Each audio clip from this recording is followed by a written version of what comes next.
Hello दोस्तों, welcome to my channel PR knowledge centre.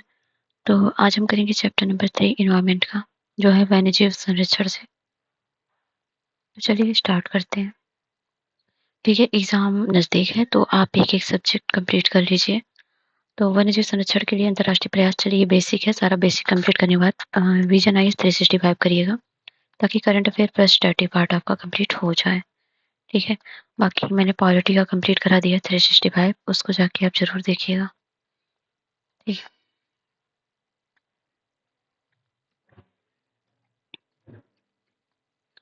ठीक है। ये है वन्यजीव संरक्षण। और हाँ, हमारे चैनल पे टेस्ट को जरूर करिएगा, जो यूपीएससी का टेस्ट कराया जाता है। वन्यजीव संरक्षण से है, तो क्या होता है वन्यजीव संरक्षण? मतलब इसका उद्देश्य होता है वन्य प्रजातियों को सुरक्षित करना एवं उन्हें स्वस्थ प्राकृतिक पारिस्थितिक तंत्र के निर्माण के लिए संसाधनों के दुरुपयोग को प्रतिबंधित करना होता है। मतलब संरक्षण करना वनों का वगैरह का, वन्य जीवों का। वन्यजीव संरक्षण द्वारा किए गए अंतर्राष्ट्रीय प्रयास क्या है?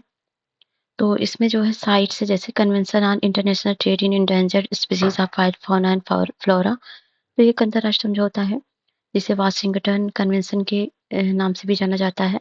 इसका उद्देश्य सुनिश्चित करना है कि वन्य जीवों एवं वनस्पतियों के अंतर्राष्ट्रीय कारण व्यापार के कारण होने वाले जो है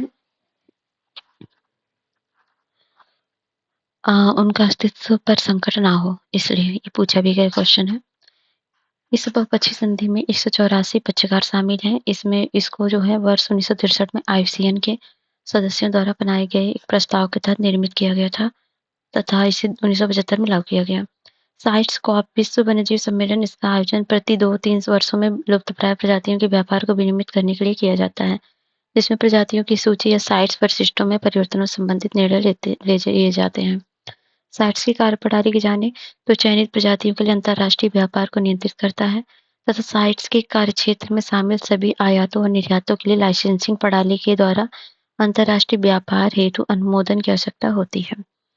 तो प्रत्येक देश लाइसेंसिंग प्रणाली के सुचारू क्रियान्वयन हेतु प्रबंधन प्राधिकरणों की नियुक्ति करता है और प्रजातियों की स्थिति पर व्यापार प्रभाव संबंधी सलाह प्रदान करने हेतु वैज्ञानिक प्राधिकरणों की नियुक्ति भी करता है।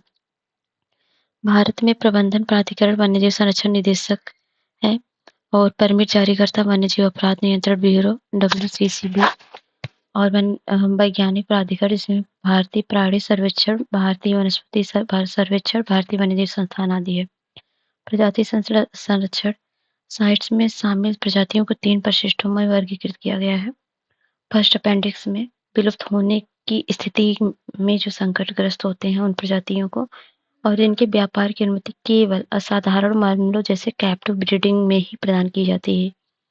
और सेकेंड में, अपेंडिक्स सेकेंड में वे प्रजातियां शामिल हैं जो तत्कालिक रूप से संकटग्रस्त इमीडिएटली इंडेंजर्ड हैं, मतलब स्थिति में नहीं है, परंतु उनके संरक्षण के लिए नियंत्रित व्यापार की आवश्यकता है।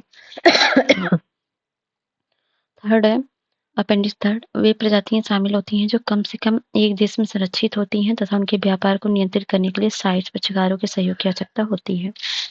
साइट्स पक्षकारों के 19वें सम्मेलन COP19, जिसका आयोजन नवंबर 2022 में पनामा में किया गया था। COP19 प्रथम विश्व वन्यजीव व्यापार रिपोर्ट जारी की गई, जो साइट्स द्वारा विनियमित प्रजातियों के संबंध में अंतर्राष्ट्रीय व्यापार संबंधी जानकारी प्रदान करती है। Sites tiger enforcement task force COP19 ने बिग कैट के अवैध व्यापार पर अंकुश लगाने के लिए बिग कैट टास्क फोर्स के लिए $150,000 का एक अस्थायी बजट प्रस्तुत किया था। COP19 के बारे में भारत का क्या था? ऑपरेशन टर्फ शील्ड था, को स्वीकृति दी, जो कछुओं से संबंधित वन्यजीव अपराध के विरुद्ध भारत की एक पहल है। रेड क्राउन रूफ्ड टर्टल और लिथ सॉफ्ट सेल टर्टल को पर्सिस्ट सेकेंड से फर्स्ट में स्थानांतरित किया गया। और पर्सिस्ट सेकेंड में, मतलब अपेंडिक्स सेकेंड में, जयपुर ग्राउंड गेको को शामिल करना, पालतू पशुओं का अंतर्राष्ट्रीय व्यापार, इंटरनेशनल पेट ट्रेड, वासु की क्षति तथा अधिक खतरों का संबोधन करना है। नॉर्थ इंडियन रोजवुड शीशम की विभिन्न प्रजातियों के अंतर करने के कारण उत्पन्न होने वाली चुनौतियों के तहत इस साइट्स की पर्सिस्ट सेकेंड में शामिल किया गया है। COP19 में साइट परमिट के बिना 10 किलोग्राम से कम वजन वाली शीशम की लकड़ी आधारित वस्तुओं में निर्यात की अनुमति से संबंधित समझौता है। हाथियों की अवैध हत्या की निगरानी, माइक क्या है?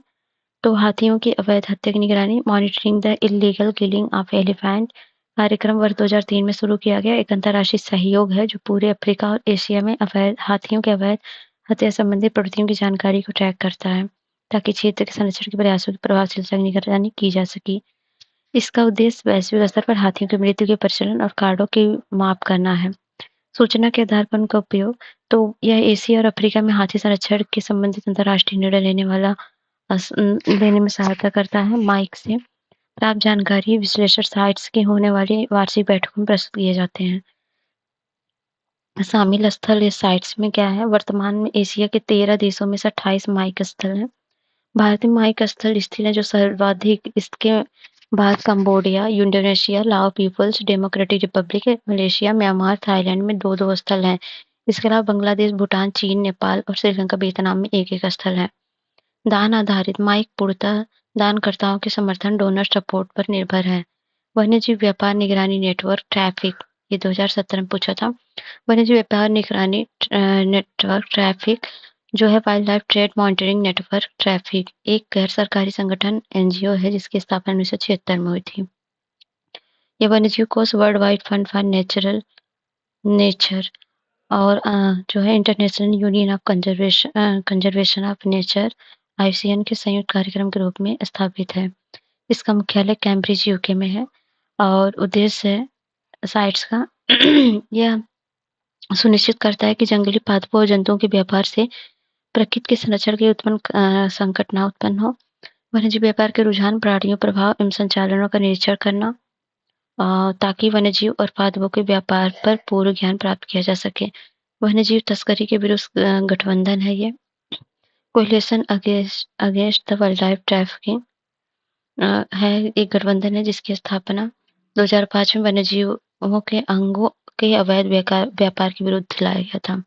नेतृत्व सदस्यता ये अमेरिका के नेतृत्व वाला गठबंधन है और CAWD के आरंभिक भागीदारों में conservation international, save the tiger fund, Smithsonian institution and traffic international शामिल है।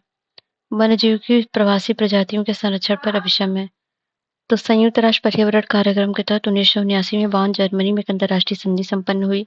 वर्ष 1983 में लागू हुई इसे बान अभिसमय या वैश्विक वन्यजीव सम्मेलन के नाम से जाना जाता है। यह एकमात्र वैश्विक और संयुक्त राष्ट्र आधारित अंतर सरकारी संगठन है जो विशेष रूप से स्थलीय जलीय और प्रवासी पक्षी प्रजातियों के संरक्षण के लिए स्थापित किया गया है। इसके अंतर्गत जो है थ्रेटेंड विद एक्सटिंक्शन प्रवासी प्रजातियों को अपेंडिक्स 1 में सूचीबद्ध किया गया है और इसके संरक्षण के कठोर प्रयास किया गया। अंतर्राष्ट्रीय सहयोग से लाभान्वित होने वाले प्रवासी प्रजातियों को अपेंडिक्स 2 में सूचीबद्ध किया गया है। इसमें जो है CMS पक्षकारों का 13वां विषय में COP13 2020 में गांधीनगर गुजरात में आयोजित किया गया जिसमें भारत को अगले 3 वर्षों के लिए COP का अध्यक्ष नियुक्त किया गया। CMS पक्षकारों का 14वां विषय में COP14 पहली बार विश्व की प्रजातियों की स्थिति की रिपोर्ट भी जारी की गई और CMS वर्सेस 14 प्रवासी प्रजातियों को भी जोड़ा गया। मध्य एशियाई स्तनपायी पहल सेंट्रल एशियन मैमल्स इनिशिएटिव, तो इसकी स्थापना जो है ये जो है CMS का ही एक अंग है जिसका उद्देश्य मध्य एशिया में 15 प्रवासी स्तनपायी प्रजातियों और उनके आवासों का संरक्षण करना है। मध्य एशियाई स्तनपायी पहल सेंट्रल एशियन मैमल्स इनिशिएटिव के कार्यों को वर्ष 2021 से 26 तक के लिए मंजूरी दिया है जिसमें संभावित वित्त पोषण तंत्र के रूप में आईसीएन सेव आवर स्पीसीज की एक मध्य एशियाई पहल को शामिल किया गया। केंद्रीय स्तनपायी पहल सेंट्रल मैमल्स इनिशिएटिव में शामिल प्रमुख वन्यजीव जंगली याक, हिम तेंदुआ, एशियाई जंगली गधा और चीता, एशियाई चीर तेंदुआ आदि है। आईयूसीएन के बारे में देखते हैं। इसकी स्थापना ये प्रकृति के संरक्षण और प्राकृतिक संसाधनों सतत उपयोग के लिए कार्य करने वाला एक अंतर्राष्ट्रीय एनजीओ है और इसका मुख्यालय है आईयूसीएन का ग्लैंड, स्विट्जरलैंड और कार्य और गतिविधियां संयुक्त क्षेत्र परियोजनाओं, विभिन्न पक्षों के समर्थन, सिफारिश, प्रचार और शिक्षा में संलग्न आईयूसीएन समूह के आक्रामक प्रजाति विशेषज्ञ समूह द्वारा ग्लोबल इनिशिएटिव स्पीसीज डेटाबेस विकसित किया और आईयूसीएन रेड डाटा बुक है 1964 में स्थापित। इसमें जो है आईयूसीएन के जो थ्रेटेंड प्लांट्स एंड एनिमल की प्रजातियों को वैश्विक संरक्षण स्थित पर विश्व की सर्वाधिक विस्तृत सूची है आईयूसीएन रेड लिस्ट में है गुलाबी पृष्ठ और इस पृष्ठ पर गंभीर रूप से क्रिटिकली इंडेंजर्ड प्रजातियों के बारे में जानकारी उपलब्ध है। जो ग्रीन पृष्ठ है, इस पर प्रजातियों संबंधी जानकारी उपलब्ध होगी जो पहले संकटग्रस्त थी, परंतु बाद में इस स्तर पर पहुंच गई हो जो संकटग्रस्त ना हो। आईयूसीएन की रेड लिस्ट में प्रजातियों के शामिल के मानदंड क्या है? इसमें एक्सटिंक्ट हो, कोई भी ज्ञात या जीवित ना बचा हो, या एक्सटिंक्ट इन वाइल्ड केवल कैप्टिव या संवर्धन में ही जीवित हो, गंभीर रूप से संकट क्रिटिकली एंडेंजर्ड हो, वनों में विलुप्त होने का अत्यधिक जोखिम पिछले 10 वर्षों या 3 पीढ़ियों में जो भी अधिक हो, जनसंख्या में 90% से अधिक कमी हो। इंडेंजर्ड में है जंगली क्षेत्रों में विलुप्त होने का अत्यधिक जोखिम पिछले 10 वर्षों या 3 पीढ़ियों में जो भी अधिक हो, जनसंख्या में 70% से अधिक की कमी। वल्नरेबल में क्या है?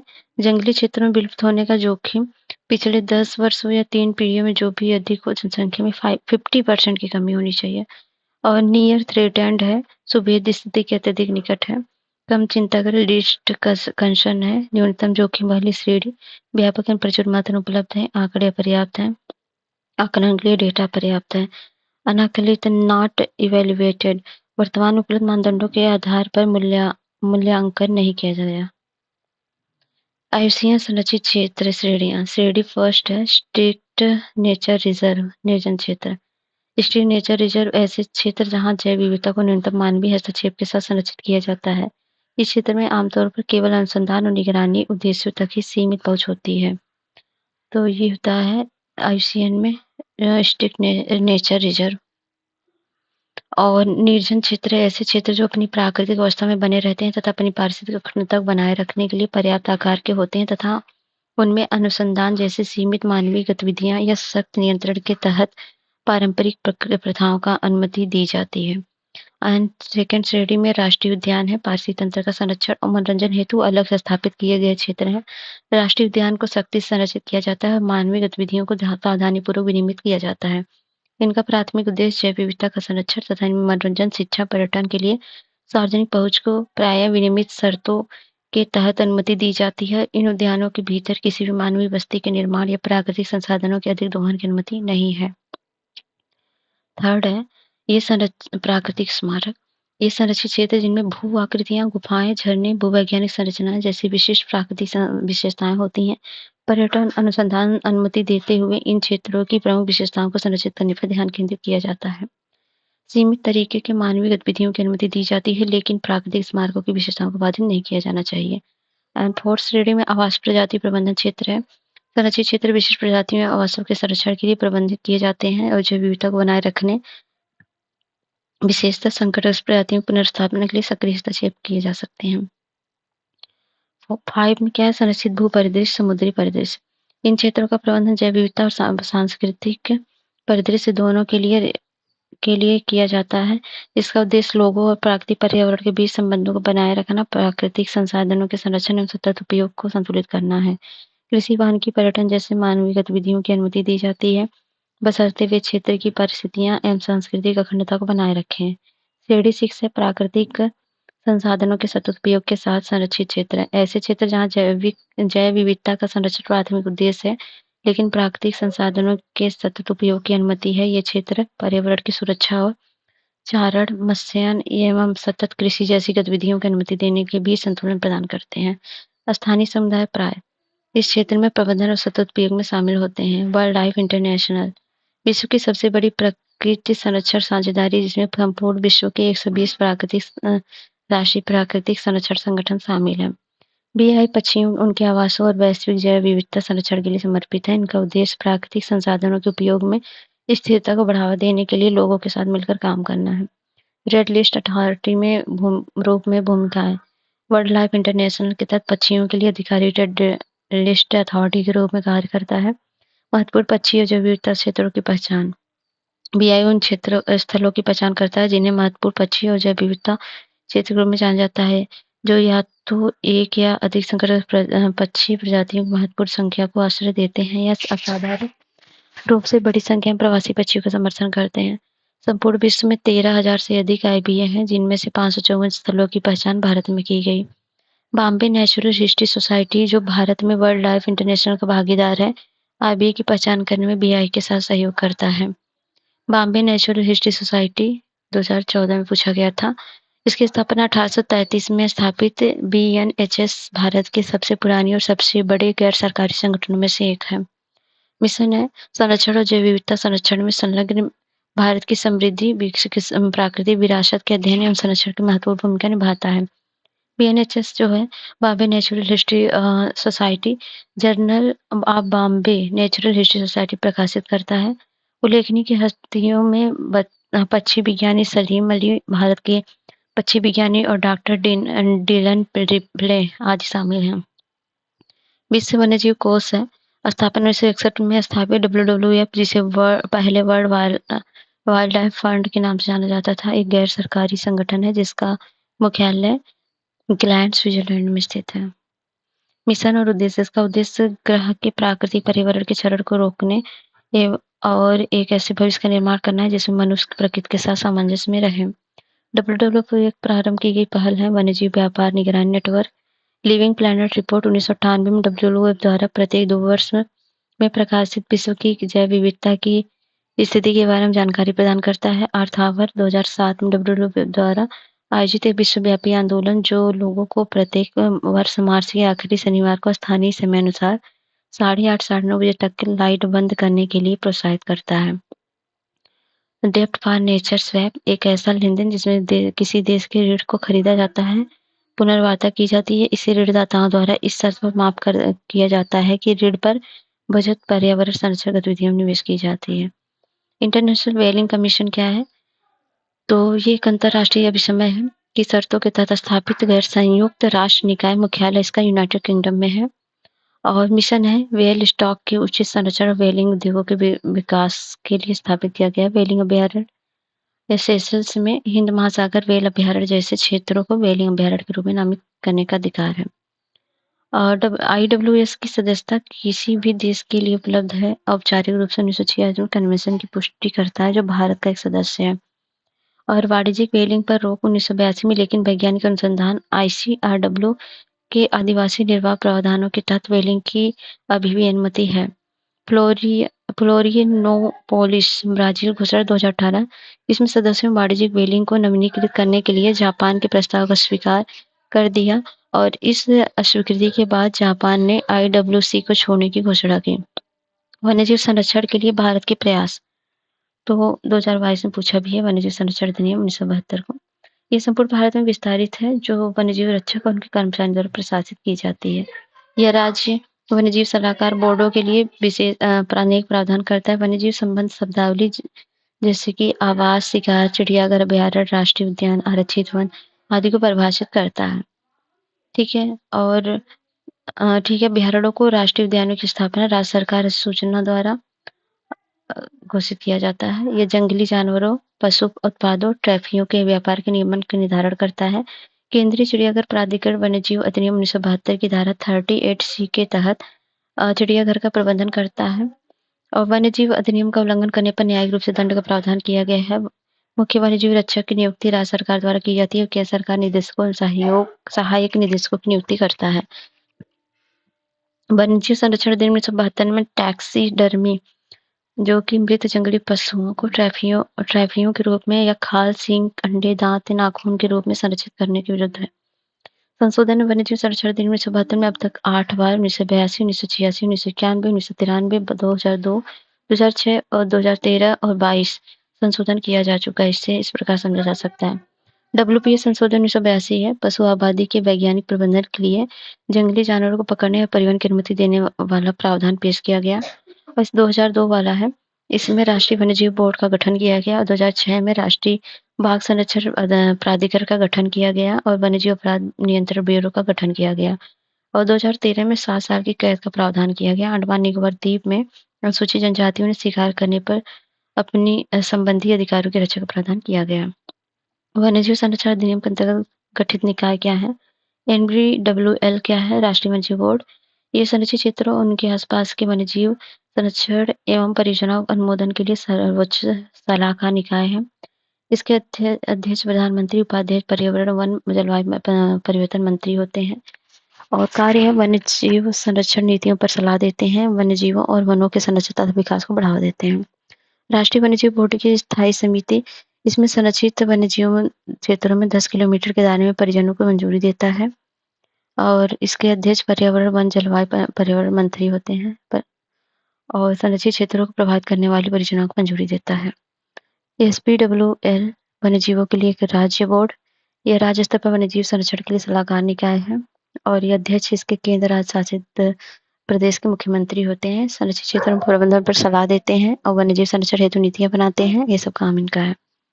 और है सेंट्रल जू अथॉरिटी, ये संपूर्ण चिड़ियाघरों को विनियमित मान्यता प्रदान करता है। अध्यक्ष पर्यावरण मंत्री और 10 सदस्य एवं एक सदस्य सचिव होता है और चिड़ियाघर संचालक के दिशा निर्देश जारी करना सब काम है। और एनटीसीए यूपीएससी 2014 ने पूछा था, राष्ट्रीय बाघ संरक्षण प्राधिकरण यह बाघ संरक्षण प्रयासों को मजबूत करता है। अध्यक्ष केंद्रीय पर्यावरण मंत्री, उपाध्यक्ष पर्यावरण एवं जलवायु परिवर्तन मंत्री राज्य मंत्री होते हैं। ये बाघ अभ्यारण्य के क्षेत्रों की अनुशंसा करता है। वन्यजीव संरक्षण अधिनियम 1972 के तहत 50 से अधिक बाघ अभ्यारण्यों का प्रबंधन करता है। वन्यजीव अपराध नियंत्रण ब्यूरो WCCB है, भारत में संगठित वन्यजीव अपराधों को से लड़ता है। इसका मुख्यालय नई दिल्ली में है। वन्यजीव अपराधों पर जानकारी एकत्र करता है, उसका प्रसार करता है, एक केंद्रीकृत वन्यजीव अपराध डेटाबेस बनाए रखता है। यह अभियोजन राज्यों की सहायता करता, सरकारी नीतियों और अंतर्राष्ट्रीय वन्यजीव अपराध संबंधी मुद्दों को सलाह देता है। शक्तियों का परिसीमन, तो किसी भी राष्ट्रीय उद्यान के अंदर किसी भी मानवीय गतिविधि की अनुमति नहीं है, सिवाय उन गतिविधियों के जिन्हें राज्य के मुख्य वन्यजीव रक्षक द्वारा अनुमति दी गई हो। मुख्य वन्यजीव रक्षक किसी भी जंगली जानवर को शिकार की अनुमति दे सकता है यदि वह मानव जीवन के लिए खतरा हो गया हो। और राष्ट्रीय उद्यान और वन्यजीव अभ्यारण्यों की अधिसूचना अधिनियम के तहत केंद्र सरकार दोनों द्वारा की जा सकती है। राज्य द्वारा सीमाओं के परिवर्तन केवल राष्ट्रीय वन्यजीव बोर्ड की स्वीकृति से किया जा सकता है। केंद्र सरकार किसी भी अनुसूची में कोई प्रविष्टि जोड़ या हटा सकती है या किसी भी प्रविष्टि को अनुसूची के एक भाग से दूसरी अनुसूची के भाग में स्थानांतरित कर सकती है। वन्यजीव संशोधन अधिनियम 2022 क्या है? इसके माध्यम से अनुसूचियों की संख्या को घटाकर 4 कर दिया गया, जिसमें साइट्स के तहत कृमिनाशकों की अनुसूची को हटाना और साक्ष्यों मतलब किसी भी जानवर या पौधे जो मृत या जीवित के लिए एक नई अनुसूची सम्मिलित करना शामिल है। प्रमुख कीटनाशक आमतौर पर घोषित कीटनाशकों में चूहे, कौवे और चमगादड़ होते हैं। अनुसूची 1 में 2022 में संशोधन किया, उसमें क्या है? अनुसूची फर्स्ट में पशु प्रजाति जिन्हें उच्चतम स्तर की सुरक्षा प्राप्त होती है और 2 है पशु प्रजाति जिन्हें कम सुरक्षा प्राप्त है। तीसरे में संरक्षित पादप प्रजातियां हैं, 2 में पशु हैं, देख सकते हैं। तीसरे में पादप है, चौथे में साइट्स के अंतर्गत परिशिष्ट में सूचीबद्ध साक्ष्य हैं। आक्रामक विदेशी प्रजातियों का विनिमय, केंद्र सरकार को आक्रामक विदेशी प्रजातियों का आयात, प्रयास, व्यापार, प्रसार को विनियमित करने या प्रतिबंधित करने का अधिकार है जो भारत की जैव विविधता के लिए खतरा पैदा करती है।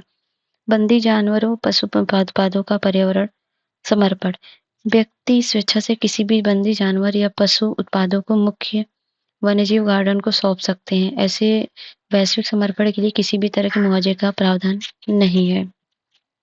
संरक्षण रिजर्व, केंद्र सरकार को वनस्पति जीवों और उनके आवासों की रक्षा के लिए राष्ट्रीय उद्यानों, वन्यजीव अभ्यारण्यों से सटे क्षेत्रों को संरक्षण करने को घोषित करने का अधिकार है।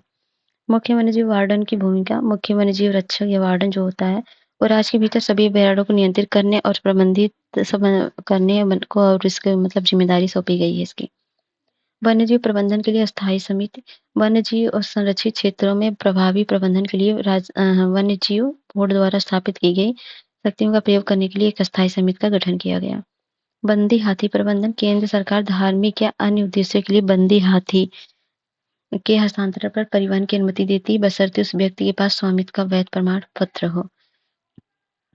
वैज्ञानिक प्राधिकरण प्रबंधन प्राधिकरण, केंद्र सरकार साइट्स के तहत निर्यात या आयात के लिए परमिट देने के लिए एक प्रबंधन प्राधिकरण नियुक्त करती है। वैज्ञानिक प्राधिकरण, केंद्र सरकार नमूनों में अस्तित्व और व्यापार के प्रभाव सलाह देने के लिए एक वैज्ञानिक प्राधिकरण नियुक्त कर सकती है। अनुसूचित साक्ष्यों के लिए पंजीकरण और रिपोर्टिंग, अनुसूचित जानवरों के लिए जीवित साक्ष्य रखने वाले व्यक्तियों को अनिवार्य रूप से प्रबंधन प्राधिकरण से पंजीकृत प्रमाण पत्र प्राप्त करना होगा। उल्लंघनों के लिए बढ़ा हुआ दंड, सामान्य उल्लंघन पर दंड, सामान्य उल्लंघनों के लिए अधिकतम 25,000 रुपए से लेकर 1 लाख रुपए का जुर्माना लगाया गया है। विशेष रूप से संरक्षित प्रजातियों के उल्लंघन पर दंड, विशेष रूप से संरक्षित पशुओं में संबंधित उल्लंघनों के लिए न्यूनतम जुर्माना 10,000 रुपए से बढ़ाकर 25,000 रुपए कर दिया गया है। वन्यजीव अपराध नियंत्रण ब्यूरो WCCB के माध्यम से प्रवर्तन। वन्यजीव अपराध नियंत्रण ब्यूरो वन्यजीव संरक्षण अधिनियम 1972 के तहत 2007 में स्थापित किया गया था। यह अधिनियम के प्रावधानों को लागू करने और वन्यजीवों की सुरक्षा सुनिश्चित करने में महत्वपूर्ण भूमिका निभाता है। इसके प्रमुख कार्य में शामिल है साइट्स प्रबंधन के लिए नोडल एजेंसी है। वन्यजीव अपराध नियंत्रण ब्यूरो में भारत साइट से संबंधित विनियमों के प्रबंधन के लिए नोडल एजेंसी है। क्षेत्रीय और सीमा इकाइयां। वन्यजीव अपराध नियंत्रण ब्यूरो के पास वन्यजीव संबंधी अपराधों की निगरानी और उन पर अंकुश लगाने के लिए भारत भर में 5 क्षेत्रीय कार्यालय और 5 सीमा इकाइयां हैं। वन्यजीव अपराध नियंत्रण ब्यूरो के प्रमुख कार्य हैं खुफिया जानकारी एकत्र करना, वन्यजीव अपराध डेटा बैंक, समन्वय और क्षमता निर्माण। संचालन और अभिसमय ऑपरेशन क्लीन आर्ट है। वन्यजीव संरक्षण अधिनियम साइट्स के तहत संरक्षित नेवले के बालों की अवैध तस्करी पर नकेल कसने के लिए वन्यजीव अपराध नियंत्रण ब्यूरो एक अखिल भारतीय अभियान चलाया गया था। जागरूक अभियान है। वन्यजीव अपराध नियंत्रण ब्यूरो ने अवैध वन्यजीव व्यापार में जागरूकता बढ़ाने के लिए चलाया था। भारतीय पशु कल्याण बोर्ड AWBI यह पशु क्रूरता निवारण अधिनियम 1960 के तहत स्थापित एक वैधानिक सलाहकार निकाय है। ये पशु कल्याण कानूनों पर सरकार को सलाह देता है और पशु कल्याण को बढ़ावा देता है और पशु कल्याण संगठनों की देखरेख करता है। पशु कल्याण बोर्ड अनुसंधान में पशुओं का साथ दुर्व्यवहार और पशु मनोरंजन में क्रूरता के बारे में चिंता सामान्य प्राप्त पशु कल्याण संगठनों को वित्तीय सहायता प्रदान करता है। विदेशी व्यापार अधिनियम 1992 भारत सरकार को वन्यजीव नमूना और उनके उत्पाद सहित वस्तुओं के आयात या निर्यात को विनियमित करने का अधिकार देता है। एक्जिम क्या है? विदेश व्यापार महानिदेशक द्वारा लाइसेंसिंग के अधीन चिड़ियाघर के बीच अनुसंधान और विनिमय के लिए जंगली जानवर पादपों के निर्यात आयात की अनुमति दी जाती है। साइट्स प्रतिबंध के कारण अफ्रीकी हाथी दांत के वाणिज्यिक आयात की अनुमति नहीं है। अन्य वन्यजीव व्युत्पन्नों का आयात भी प्रतिबंधित है। इसके लिए विदेश व्यापार महानिदेशक से पूर्व अनुमति की आवश्यकता होती है। नेक्स्ट है बाघ संरक्षण। बाघों की 8 उप प्रजातियां जो मुख्यतः एशिया के कुल 5 क्षेत्रों में पाए जाते हैं। बंगाल, दक्षिण चीन, इंडो चाइनीज, सुमात्रा और साइबेरियन। 3 विलुप्त हो चुकी हैं, कैस्पियन वाली, बाली और जावन वाली। बाघ की अवशेष स्थिति जो है वो है लुप्तप्राय। और बाघ संरक्षण के समक्ष चुनौतियां हैं, पर्यावरण दबाव है, आक्रामक प्रजातियां हैं, अवैध शिकार, वन्यजीव अपराध है, कैनाइन डिस्पेयर वायरस है। ये मुख्यतः कुत्तों और पिल्लों के श्वसन, जठरांग एवं तंत्रिका तंत्र को प्रभावित करने वाला एक संक्रमण रोग है जो वन्यजीव अभयारण्यों के आसपास संक्रमित कुत्तों से वन्यजीवों में फैल जाता है। और राष्ट्रीय बाघ संरक्षण प्राधिकरण NTCA क्या है? वन्यजीव संशोधन अधिनियम 2006 के तहत स्थापित पर्यावरण एवं वन मंत्रालय का अधीन एक सांविधिक निकाय है। प्रोजेक्ट टाइगर के अंतर्गत क्षेत्र का प्रशासन करता है। बाघ संरक्षण के लिए मानक दिशा निर्देश निर्धारित करता है। पर्यावरण एवं वन मंत्री वन्यजीव संरक्षण पर 8 विशेषज्ञ, 3 सांसद, वन महानिरीक्षक, प्रोजेक्ट टाइगर के प्रभारी और अन्य हैं। राष्ट्रीय बाघ संरक्षण प्राधिकरण की सिफारिश और राष्ट्रीय वन्यजीव बोर्ड की मंजूरी के अलावा किसी बाघ अभयारण्य की सीमाओं में कोई बदलाव नहीं किया जाएगा। कोई भी राज्य सरकार राष्ट्रीय बाघ संरक्षण प्राधिकरण और राष्ट्रीय वन्यजीव बोर्ड की मंजूरी के साथ सार्वजनिक हित को छोड़कर किसी बाघ अभयारण्य को सूचित नहीं करेगी। प्रोजेक्ट टाइगर है बाघों को विलुप्त होने से बचाने के लिए जिम कॉर्बेट नेशनल पार्क वर्ष 1973 में शुरू किया गया। यह राष्ट्रीय बाघ संरक्षण प्राधिकरण द्वारा प्रशासित किया गया है। इसका उद्देश्य प्राकृतिक आवासों में बाघों की व्यवहार्य आबादी सुनिश्चित करना है, ग्रामीणों के पुनर्वास के लिए धन मुहैया कराना और अवैध शिकार से निपटना है। Tiger reserve core buffer zone है। कोर जोन मानवीय गतिविधियों से मुक्त क्षेत्र है। बफर जोन अस्थायी आधार पर मानवीय गतिविधियों के सहअस्तित्व की अनुमति देते हैं। वन अधिकार अधिनियम 2006 बफर क्षेत्रों में कुछ वन निवासी समुदायों के अधिकारों की मान्यता देते हैं। और ये है महत्वपूर्ण वन्यजीव आवासन, सूचित जनजाति और अन्य पारंपरिक वन्यजीव अधिनियम 2006 में परिकल्पित के अनुसार विशेषज्ञ समिति द्वारा परामर्श की प्रक्रिया के बाद पर्यावरण तथा वन मंत्रालय में केंद्र सरकार द्वारा महत्वपूर्ण वन्यजीव आवास की घोषित किए गए।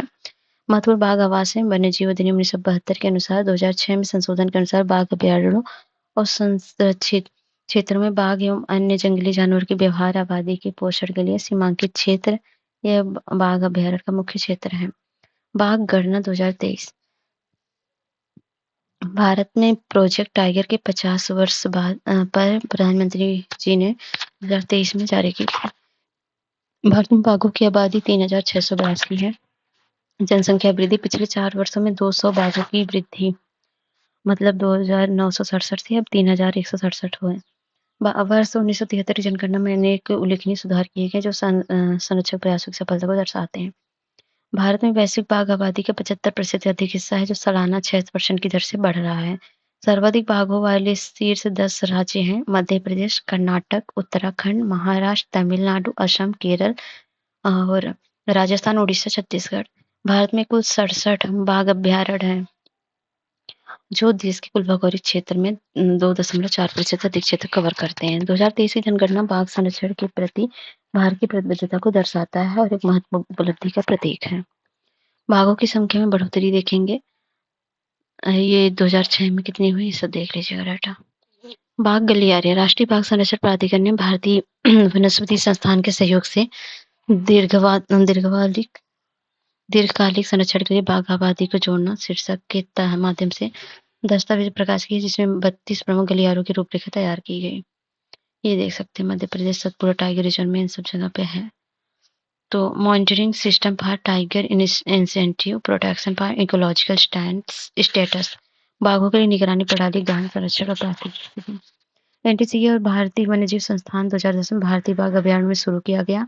इसका उद्देश्य है निगरानी डेटा विश्लेषण के माध्यम से वन्यजीव संरक्षण विशेष रूप बाघों के संरक्षण को बढ़ावा देना। घटक है क्षेत्र आधारित प्रोटोकॉल है गश्त कानून प्रवर्तन वन्यजीव अपराध रिकॉर्डिंग और पारिस्थितिकी नियंत्रण का मार्गदर्शन करना। जीआईएस सॉफ्टवेयर है भंडारण पुनर्प्राप्ति विश्लेषण और रिपोर्टिंग के लिए अनुकूलित भौगोलिक सूचना प्रणाली सॉफ्टवेयर। वास्तविक माध्यम की निगरानी वन रक्षक जीपीएस का उपयोग करके ट्रैक रिकॉर्ड करते हैं अवलोकन नोट करते हैं भू टैग की गई तस्वीरें अपलोड करते हैं जो केंद्रीय जीआईएस बेस्ड डेटाबेस से योगदान देता है। विशेषताएं हैं वास्तविक समय में गश्त की कमियों की पहचान करता है वन रक्षकों की उपस्थिति और गतिविधियों के प्रमाण के रूप में कार्य करता है। International big cat alliance Bharat द्वारा 7 महत्वपूर्ण बड़ी बिल्ली प्रजातियों की सुरक्षा और संरक्षण के लिए शुरू किया गया। इसमें बाघ, तेंदुए, शेर, हिम तेंदुए, जगुआर, प्यूमा, चीते शामिल हैं। प्रोजेक्ट टाइगर की 50वीं वर्षगांठ इसे आयोजित किया गया था। अगले 25 वर्षों के लिए बाघ संरक्षण रणनीति की रूपरेखा तैयार करने वाली पुस्तक अमृत काल का टाइगर विजन की घोषणा की गई।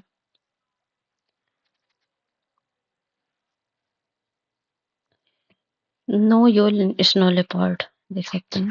हिम तेंदुए का संरक्षण हिम तेंदुए का निवास क्षेत्र 12 देशों के पहाड़ी क्षेत्रों में विस्तृत है। अफगानिस्तान, भूटान, चीन, भारत, कजाकिस्तान, किर्गिस्तान, किर्गिज गणराज्य, मंगोलिया, नेपाल, पाकिस्तान, रूस, ताजिकिस्तान, उज्बेकिस्तान। हिम तेंदुए की आसियान स्थिति संवेदनशील है वल्नरेबल। प्रोजेक्ट हिम तेंदुआ उच्च ऊंचाई वाले वन्यजीव आबादी और आवास के संरक्षण के लिए वर्ष 2009 में शुरू किया गया था। पहचाने के परिदृश्यों में हेमिस स्पीति, नंदा देवी जो है गंगोत्री और कंचनजंगा शामिल है। उच्च ऊंचाई वाले पारिस्थितिक तंत्र हिम तेंदुए, लाल पांडा और विभिन्न खुर वाले जानवरों एवं पक्षी जैसे लुप्तप्राय प्रजातियों का समर्थन करते हैं। वैश्विक हिम तेंदुआ पारिस्थितिक तंत्र संरक्षण कार्यक्रम हिम तेंदुआ और पारिस्थितिक तंत्र कार्यक्रम लुप्तप्राय हिम तेंदुओं के संरक्षण को प्रमुखता का इस्तेमाल करने की एडवाइस देता है। भारत में चीतों का पुनः आगमन विलुप्ति होने के बाद 70 वर्ष बाद नामीबिया से 8 चीते 5 मादा फीमेल और 3 मेल मध्य प्रदेश के कोनोपालपुर राष्ट्रीय उद्यान में स्थानांतरित किए गए। यह इतना नहीं है कि इसके कुछ समय बाद भी चीते स्थानांतरित किए जा रहे हैं। विश्व में किसी मांसाहारी का प्रथम बार अंतर महाद्वीपीय स्थानांतरण किया जा रहा है। कोनोपालपुर राष्ट्रीय उद्यान बिना बाढ़ के है जो दक्षिण अफ्रीका में किले संरक्षण विपरीत बफर जोन के साथ सहअस्तित्व को बढ़ावा देता है।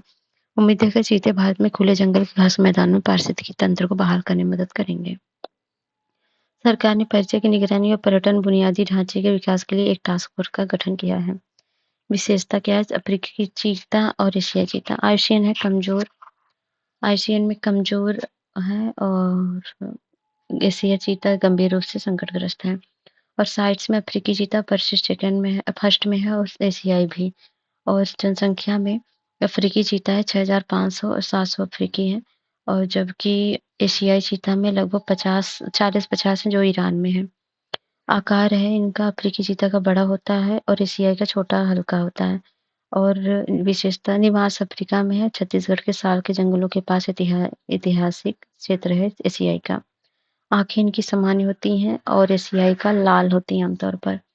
शेरों का संरक्षण एशियाई शेर भारत तक सीमित, विशेष रूप से गुजरात में गिर राष्ट्रीय उद्यान और वन्यजीव अभयारण्य आईसीएन में रेड लिस्ट में है, संकटग्रस्त है। साइट्स में परिशिष्ट वन में है और डब्ल्यूपीए में अनुसूची वन में है। प्रोजेक्ट लायन गुजरात के गिर क्षेत्र में परिदृश्य पारसी संरक्षण पर आधारित है। इनका उद्देश्य शेरों के आवासों को सुरक्षित और पुनर्स्थापित करना है। और हाथियों के संरक्षण की बात करें, हाथी पारिस्थितिक महत्व। हाथी भारत का एक राष्ट्रीय विरासत पशु किस्टोन प्रजाति का है, जो विविध पारिस्थितिक प्रणालियों के लिए एक छत्र प्रभाव उत्पन्न करता है। महत्व है लैंडस्केप आर्किटेक्ट, बीज फैलाव एजेंट, पोषक तत्व प्रदाता, जल प्रदाता और खाद्य श्रृंखला में योगदान करता। विशेषता एशियाई हाथी, अफ्रीकी हाथी और अफ्रीकी वन हाथी है, अफ्रीकी सवाना हाथी है। तो निवास स्थान है इनका विविध है और अफ्रीकी हाथी का समाना घास का मैदान अशुष्क क्षेत्र है। अफ्रीकी वन हाथी का मध्य और पश्चिम अफ्रीका के उष्णकटिबंधीय वन में है। अफ्रीकी सवाना हाथी सवाना के मैदान उपसहारा अफ्रीका के अशुष्क क्षेत्र पर है। बाकी इन लोग के दांत के बारे में देख लीजिएगा यहाँ पे। और ये अनुसूची फर्स्ट में है कौन से, ये अब एशियाई हाथी, और अनुसूची फर्स्ट में ये भी है अफ्रीकी वन हाथी। और ये जो है गंभीर वन अफ्रीकी वन हाथी जो है, ये अफ्रीकी के हाथी भी वन में है और अफ्रीकी वन हाथी जो है गंभीर रूप संकटग्रस्त है। और जो इस अफ्रीकी सवाना हाथी ये है लुप्तप्राय। हाथी गलियारा मानवीय व्यवधान के बिना हाथियों के आवागमन के लिए रैखिक संकीर्ण आवास संपर्क है। Project elephant 1992। इसे मुख्यतः मानव हाथी संघर्ष को संबोधित करने और हाथियों की आबादी को उनके प्राकृतिक आवासों में संरक्षित करने और सरकारियों से हाथियों की सुरक्षा करने के लिए केंद्र द्वारा प्रायोजित एक योजना है। अन्य पहल में हाथी मेरे साथी और रिहैब परियोजना है। हाथियों के बिना किसी नुकसान के मानव बस्तियों में प्रवेश करने से रोकने के लिए मधुमक्खी के बक्सों को बाड़ के रूप में उपयोग किया जाता है, ताकि हाथी मानव संघर्ष को रोका जा सके। एशियाई हाथी गठबंधन यह भारत के 12 राज्यों में हाथी गलियारे की सुरक्षा करने वाले 5 गैर सरकारी संगठनों का गठबंधन है। आसियान के एशियाई हाथी विशेषज्ञ समूह 13 रेंज राज्यों में एशियाई हाथियों की आबादी पर मनोवैज्ञानिक साक्ष्य प्रदान करने वाला वैश्विक नेटवर्क है। आसियान के प्रजाति अस्तित्व आयोग के अभिन्न अंग है। एक सींग वाले गैंडे का संरक्षण। गैंडों को उनके सींग के लिए मारा जाता है और केराटिन से बने होते हैं, जिनका इस्तेमाल दक्षिण पूर्व एशिया में पारंपरिक दवाओं में किया जाता है। विश्व गैंडे की विभिन्न प्रजातियां सफेद गैंडा और काला गैंडा या अफ्रीका में पाया जाता है। काला गैंडा आकार और ऊंचाई में छोटा होता है। जावा गैंडा जावा और वियतनाम में बहुत कम संख्या में बचे हैं। सुमात्रा ये सबसे छोटी प्रजाति है जो 30 से 80 बची है। ये मुख्य रूप से सुमात्रा में पाए जाते हैं। एक सींग वाला गैंडा केवल भारत में पाया जाता है। यह विश्व में गैंडे की सबसे बड़ी गैंडा प्रजाति है। भारत का एक सींग वाला गैंडा निवास स्थान उष्णकटिबंधीय उपोष्णकटिबंधीय सवाना प्रदेशों में है। यह भारत, भूटान और नेपाल में जलोढ़ घास के मैदानों में पाया जाता है। जनसंख्या है मुख्य रूप से काजीरंगा, मानस और राष्ट्रीय उद्यान एवं पोतीफलोरा वन्यजीव अभयारण्य है। खतरे हैं अवैध शिकार, आवास की हानि, आवास विखंडन, मानव पशु संघर्ष। संरक्षण के उपाय हैं। एशियाई गैंडों पर नई दिल्ली घोषणा 2019 में 5 गैंडों वाले देशों द्वारा संरक्षण की गई।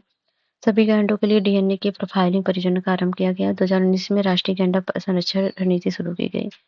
और भारत गैंडा विजन 2020 है। इसमें असम में 7 संरक्षित क्षेत्रों में 2020 से 3000 ग्रेटर वन हंट गैंडे की जंगली आबादी बनाने का विजन है। काजीरंगा राष्ट्रीय उद्यान, पवितरा वन्यजीव अभयारण्य से मानस राष्ट्रीय उद्यान और डिब्रू सैखोवा वन्यजीव अभयारण्य, लाउखोवा, बुरा चापेरी वन्यजीव अभयारण्य जैसे संभावित गैंडे आवास क्षेत्र में स्थानांतरित है। डॉल्फिन संरक्षण हेतु पादप। तो भारत में पाई जाने वाली डॉल्फिन की उप प्रजातियों में गंगा नदी डॉल्फिन, सिंधु नदी डॉल्फिन है। वितरण भारत, बांग्लादेश, नेपाल, पाकिस्तान। मछली पकड़ने के उपकरण के माध्यम से अनजाने में हत्या, आवास की हानि, ये सब चीजें। गंगा नदी डॉल्फिन सू सांस लेने की आवाज के कारण इसे असम राष्ट्रीय जलीय पशु और राज्य जलीय पशु घोषित किया गया है। गंगा के लिए सांकेतिक प्रजाति अनिवार्य रूप से अंधी अल्ट्रासोनिक ध्वनि उत्सर्जित करने के लिए शिकार करती है। गंगा, ब्रह्मपुत्र, मेघना के विस्तृत जलीय क्षेत्र में इनको पाया जाता है। प्रवासी प्रजातियों के निरंतर में सूचीबद्ध है, लुप्तप्राय में। सिंधु डॉल्फिन भूलान, ये भारत पंजाब का राष्ट्रीय जलीय पशु घोषित किया गया। और पाकिस्तान में सिंधु नदी, ब्यास और सतलुज में विस्तृत जलीय तंत्र में है। आईसीएन में ये लुप्तप्राय है। इरावदी डॉल्फिन तो निवास तटों, नदी के मुहानों और मीठे जल की नदियों के पास खारे जल में पाए जाते हैं। उड़ीसा में चिल्का झील सहित लैगून आबादी में केंद्रित है। मानव संघर्ष है, गिलनेट डूबना और लुप्तप्राय में है। गंगा नदी डॉल्फिन संरक्षण उपाय। तो ये जो है इसकी गंगा कार्य योजना 1985 वन्यजीव संरक्षण अधिनियम वर्ष 1972 में गंगा डॉल्फिन को शामिल किया गया। डॉल्फिन संरक्षण के लिए राष्ट्रीय गंगा परिषद की स्थापना की गई। विक्रमशिला गंगा डॉल्फिन अभ्यारण्य की निर्मित किए गए हैं। प्रोजेक्ट डॉल्फिन 2020 प्रधानमंत्री मोदी द्वारा गंगा नदी डॉल्फिन के संरक्षण को लॉन्च किया गया। इसका उद्देश्य नदी और समुद्री डॉल्फिन की सुरक्षा सुनिश्चित करना है। गंगा डॉल्फिन के लिए संरक्षण कार्य योजना 2010-20 नदी यातायात, नहरों और शिकार आधार की कमी के खतरों एवं प्रभाव की पहचान करना है। वन्यजीव पर्यावरण का एकीकृत विकास 21 प्रजाति में गंगा नदी डॉल्फिन है। राष्ट्रीय गंगा नदी बेसिन प्राधिकरण 2009 गंगा नदी डॉल्फिन को राष्ट्रीय जलीय घोषित किया गया है। स्वच्छ गंगा के लिए राष्ट्रीय मिशन 5 अक्टूबर को राष्ट्रीय गंगा नदी डॉल्फिन दिवस के रूप में मनाया जाता है। भारतीय मगरमच्छ प्रजाति का संरक्षण।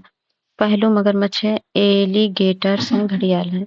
पहलुआ आवास से खारे जल में रहते हैं, एलिगेटर्स मीठे जल में रहते हैं और घड़ियाल भी मीठे जल में रहते हैं। तो मगरमच्छ की बात करें तो इनका पूरे उष्णकटिबंधीय में वितरण है। नुकीले और निकोले वी आकार के नाक का आकार होता है। थुतनी और आकार बड़े होते हैं और सर्वादी या फीडर होते हैं। और एलिगेटर्स मीठे जल में रहते हैं। अमेरिकी, मैक्सिको, चीन में रहते हैं। चौड़े और यू आकार के होते हैं और छोटे होते हैं साइज में और अवसरवादी फीडर ये भी है। और घड़ियाल जो है मीठे जल में रहते हैं। घड़ियाल गंगा और सिंधु सुंडा घड़ियाल इंडोनेशिया द्वीप में रहते हैं। लंबा और पतला थुतनी होता है, मध्यम होते हैं और ये होते हैं मछली खाते हैं। घड़ियाल है मछली खाने वाले मीठे जल का मगरमच्छ सभी जीवित मगरमच्छों में से सब लंबा होता है। आवास रेत के टीलों वाली साफ नदियों में होते हैं। राष्ट्रीय चंबल अभ्यारण्य उत्तर प्रदेश, राजस्थान, मध्य प्रदेश में व्यवहार आबादी व अन्य नदियों में छोटी और गैर प्रजनन आबादी होती है। खतरे हैं बांध बैराज, तटबंध, प्रदूषण, रेत खनन, कृषि पशुधन है। संरक्षण स्थिति गंभीर रूप संकटग्रस्त है। साइट्स परिशिष्ट वन और सीएमएस परिशिष्ट वन और डब्ल्यूपीए परिशिष्ट अनुसूची वन में है। मगर और भारतीय मगरमच्छ मीठे जल की प्रजातियां हैं। झीलों, नदियों, दलदलों और धीमी गति से बहने वाले जल निकायों में पाई जाती है। और खतरे हैं इनके आवास, विनाश और अंधविश्वास, कामोद्दीपन में अपयोग और संरक्षक स्थिति जो है सुभेद्य है। ये है साइट वीयू साइट्स में है और परिशिष्ट वन में, डब्ल्यूपीए की अनुसूची सेकंड में है। खारे पानी का मगरमच्छ ये सबसे बड़ा जीवित सरीसृप और मगरमच्छ है। निवास खारे पानी के आवास खारे अर्धभूमि में रहते हैं। ये भारत का पूर्वी तट, दक्षिण पूर्व एशिया, सुडाई क्षेत्र में उत्तरी ऑस्ट्रेलिया तक रहते हैं। त्वचा के बारे में बात करें तो खतरे के लिए त्वचा के शिकार, अवैध हत्या और आवास का नुकसान होता है। और संरक्षित स्थिति है कम से कम चिंता साइट्स परिशिष्ट वन डब्ल्यूपीए की सूची सेकंड में है। कछुओं का संरक्षण सभी टार्टाइस टर्टल जो होते हैं, लेकिन सभी टर्टल कछुए नहीं होते हैं। टेरापाइन कछुए और कछुओं का संयोजन है जो ज्यादातर जल में रहते हैं और ये जमीन पर भी रह सकते हैं। कछुआ है भूमि पर रहने वाला और कछुआ जल में रहने वाला। कछुआ भूमि पर रहता है, खराब तैराक, शाकाहारी, आमतौर पर आकार में बड़ा होता है, सिर पूरी तरह से खोल समा सकता है, लंबा जीवन काल होता है 80 से 120 वर्ष। कछुआ जल में रहने वाला जो होता है, जल में रहता है, अंडे देने के लिए जमीन पर आता है, अच्छा तैराक होता है, सर्वाहारी होता है और आमतौर पर छोटा होता है, सिर आंशिक रूप से खोल में वापस जा सकता है, जीवन काल छोटा होता है 20 से 40 वर्ष। बटागुर कछुए की प्रजाति उत्तरी नदी टेरापीन ये दक्षिण पूर्व एशिया और सुंदरबन के नदी डेल्टाओं का मूल निवासी है। तीन धारीदार छत वाला कछुआ गंगा का स्थानिक है। लाल मुकुट वाला छत वाला कछुआ गंगा का स्थानिक है। बर्मा छत वाला कछुआ म्यांमार की इरावदी नदी में पाया जाता है। समुद्री कछुओं की प्रजाति हॉक्सबिल समुद्री कछुआ अंडमान निकोबार द्वीप समूह में तमिलनाडु उड़ीसा में पाया जाता है। केम्प्स रिडले कछुआ विश्व का सबसे छोटा कछुआ है। ये समशीतोष्ण उष्णकटिबंधीय समशीतोष्ण से उत्तरी अटलांटिक में पाया जाता है। यह अरबिडा के लिए जाना जाता है। अरिबाडा का अर्थ है असामूहिक घोंसला निर्माण की घटना। अरबिडा के नाम से जाना जाता है जिसका स्पेनिश में अर्थ है समुद्र के रास्ते आगमन। ग्रीन सी टर्टल उष्णकटिबंधीय उपोष्णकटिबंधीय समुद्र में पाए जाने वाले एकमात्र शाकाहारी कछुआ प्रजाति भारत में दुर्लभ है। लेदर बैक्ड सी टर्टल उष्णकटिबंधीय समशीतोष्ण समुद्र में पाए जाने वाला सबसे बड़ा जीवित समुद्री कछुआ है। लागर हेड सी टर्टल यह उष्णकटिबंधीय समशीतोष्ण समुद्र में पाया जाता है। ऑलिव रिडले की टर्टल सिंक्रोनाइज्ड नेस्टिंग के लिए जाना जाता है। भारतीय जलीय जल में प्रवास करता है, तटीय जल में। नेसिलिलोनिया कछुआ प्रजाति। बर्मी मोर सॉफ्टवेयर कछुआ म्यांमार और असम के कार्बी आंगलोंग जिले में पाया जाता है। लेंस सॉफ्टसेल कछुआ प्रायद्वीपीय जल स्रोतों या नदियों में पाया जाता है। काला सॉफ्टसेल कछुआ निचली ब्रह्मपुत्र नदी का निवासी है। भारतीय गंगा सॉफ्टसेल कछुआ गंगा, सिंधु और महानदी में जल में पाया जाता है। भारतीय मोर सॉफ्टसेल कछुआ सिंधु, गंगा, ब्रह्मपुत्र में पाया जाता है। भारतीय संकीर्ण सिर वाला सॉफ्टवेयर कछुआ ये बहुत सारी नदियों में पाया जाता है। समुद्री कछुआ संरक्षण परियोजना 1999 यूएनडीपी सहयोग के पर्यावरण वन मंत्रालय द्वारा शुरू किया गया। इसकी परियोजना उड़ीसा में विशेष जोर देते हुए 10 तटीय राज्यों में लागू किया गया। इसका उद्देश्य ऑलिव रिडले कछुआ और अन्य लुप्तप्राय समुद्री कछुओं का संरक्षण करना है। भारतीय गिद्धों का संरक्षण। भारत में गिद्धों की 9 प्रजातियां पशु चिकित्सा दवा डाइक्लोफेनाक के नाम से खतरे में है। गिद्ध प्रजातियों के बारे में जाने। सफेद दुम वाला गिद्ध जो कि संरक्षण स्थिति है सीआर गंभीर रूप संकटग्रस्त है और एक समय ये गंगा के मैदानों में आम था। लाल सिर वाला गिद्ध सीआर गंभीर रूप संकटग्रस्त है। एशियाई किंग गिद्ध के रूप में भी जाना जाता है। और भारतीय लंबी चोंच वाला गिद्ध यह गंभीर रूप संकटग्रस्त है। भारत, पाकिस्तान, नेपाल का मूल निवासी है। और पतली चोंच वाला गिद्ध जो है ये भी संकटग्रस्त है और उप हिमालयी क्षेत्र और दक्षिण पूर्व एशिया का मूल निवासी है। मिस्र गिद्ध का ये संकटग्रस्त ये भी है, ये संकटग्रस्त है इंडेंजर। और हिमालयी ग्रिफॉन गिद्ध है, ये संकटग्रस्त है एंटी में। और हिमालय और तिब्बती पठार का मूल निवासी है। और निकट संकटग्रस्त दाढ़ी वाला गिद्ध भी है, ये ऊंचे पहाड़ों पर रहता है और प्रजनन करता है। सिनेरियस गिद्ध है, ये संकटग्रस्त ये भी है, निकट संकटग्रस्त, ये पूरे एशिया में वितरित है। यूरेशियन गिद्ध ग्रिफॉन है, यह एलसी कम वितरित कम चिंताग्रस्त है। डिक्लोफेनाक और भारतीय के संकट। डिक्लोफेनाक पशुधन के लिए एक काम है जो गिद्धों में गुर्दे की विफलता का कारण बनता है। डिक्लोफेनाक विकल्प 2006 में पशु चिकित्सा उपायों के लिए डिक्लोफेनेक पर प्रतिबंध लगा दिया गया है। आपको पता है इसकी वजह से काफी गिद्धों की मौत हो गई थी। और गिद्धों की जनसंख्या में कमी के परिणाम। सार्वजनिक और प्राकृतिक पर्यावरण की स्वच्छता में गिद्धों की महत्वपूर्ण भूमिका रहती है। गिद्धों द्वारा छोड़े गए शिकार के अवशेषों में पानी दूषित होता है। चूहों और जंगली कुत्तों की बढ़ती आबादी में बीमारियां फैलती हैं। प्रमुख गैर भारतीय गिद्ध प्रजातियां हैं। सफेद पीठ वाला गिद्ध रुपेल है गिद्ध है, ये साहेल क्षेत्र और पूर्वी अफ्रीका का मूल निवासी माना जाता है।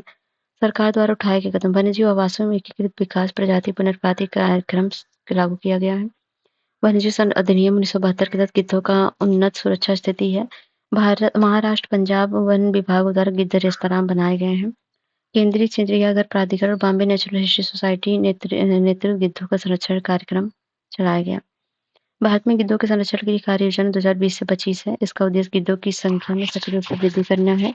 इनके अन्य लक्ष्यों में पशु चिकित्सा, नस्ल बिक्री का सख्त विनियमन रोकना है। वन भर्ती पहल है प्रोजेक्ट हांगुल कश्मीरी स्टैग के लिए। ये हांगुल मध्य एशिया लाल हिरण की एक उपप्रजाति है जो मुख्य रूप से कश्मीर के काजीरंगा राष्ट्रीय उद्यान में पाई जाती है।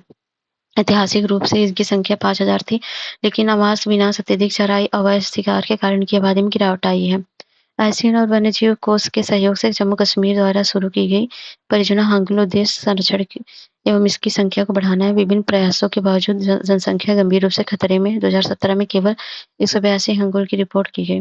प्रजाति पुनर्प्राप्ति कार्यक्रम एसआरपी और इसका उद्देश्य संरक्षित क्षेत्रों में बाहर निवास स्थान की हानि, अवैध वन्यजीव व्यापार और कम वन्यजीव जो है कारण गंभीर संकटग्रस्त प्रजातियों की रक्षा करना है। ठीक है। और है राष्ट्रीय वन्यजीव जो है 1 मिनट ये है EWH योजना के तहत प्रजातियां हैं। तो इस कार्यक्रम के कारण शेर के गैंडे जैसी कुछ प्रजातियों की जनसंख्या में वृद्धि हुई है, लेकिन ग्रेट इंडियन बस्टर्ड एवं निकोबार मेगापेट की जनसंख्या में कमी आई है। गिद्धों के लिए सफल पुनर्प्राप्ति प्रयास उनकी आबादी में सकारात्मक परिणाम दिखा रहे हैं। ठीक है, 2017 से 31 है। तीसरी राष्ट्रीय वन्यजीव कार्य योजना परिदृश्य आधारित संरक्षण पर जोर देता है। यह निजी क्षेत्र की भागीदारी को प्रोत्साहित करता है। वन्यजीव संरक्षण के लिए कॉर्पोरेट सामाजिक उत्तरदायित्व निधि का उपयोग करता है। प्रवासी पक्षियों के संरक्षण के लिए राष्ट्रीय कार्य योजना 2018 से 23 तक ये क्या है? तो पर्यावरण, वन और जलवायु परिवर्तन मंत्रालय द्वारा विकसित यह परियोजना मध्य एशियाई फ्लाईवे के साथ प्रवासी पक्षियों के संरक्षण पर केंद्रित है। फ्लाईवे प्रवासी पक्षियों का एक विशेष उड़ान पथ है। इसका उपयोग बड़े संख्या में पक्षी अपने प्रजनन स्थलों और शीतकालीन आवासों के बीच प्रवास करते समय करते हैं। फ्लाई वे आमतौर पर महाद्वीपों में फैले होते हैं और अक्सर महासागरों के ऊपर गुजरते हैं। एशियाई प्रवासी फ्लाईवे, मध्य एशियाई भारतीय फ्लाईवे है, पश्चिम प्रशांत फ्लाईवे देख सकते हैं और पूर्वी ऑस्ट्रेलिया फ्लाईवे। तो ये रहा पूरा का पूरा करंट सॉरी तीसरा चैप्टर कंप्लीट हुआ। कैसा लगा वीडियो बताइएगा जरूर, पसंद आता है लाइक शेयर सब्सक्राइब करिएगा। मिलते हैं नेक्स्ट वीडियो, तब तक के लिए।